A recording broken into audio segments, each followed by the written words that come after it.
নেত্রকোনার মদনে 10 ট্রাক অস্ত্র মামলায় সাবেক স্বরাষ্ট্র প্রতিমন্ত্রী লুৎফুজ্জামান বাবরের খালাসের রায়ে বিএনপি এবং এর অঙ্গ সংগঠনের নেতাকর্মীরা আনন্দ মিছিল করেছেন। বিস্তারিত দেখুন KHM নুরুল আলম কামালের প্রতিবেদনে।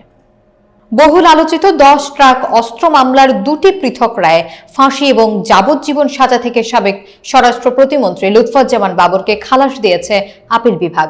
মামলার রায়ের খবর এলাকায় পৌঁছানোর পর মঙ্গলবার বিকেলে মদনে বিএনপি এবং অঙ্গ সহযোগী সংগঠনের নেতাকর্মীরা আনন্দ মিছিল করেন।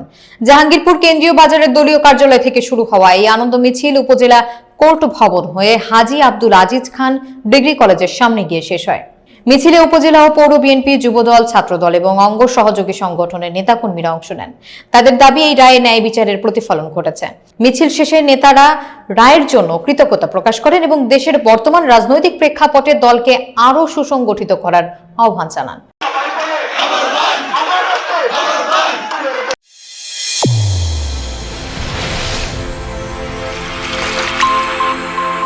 চ্যানেল A1 হৃদয়ের স্পন্দন।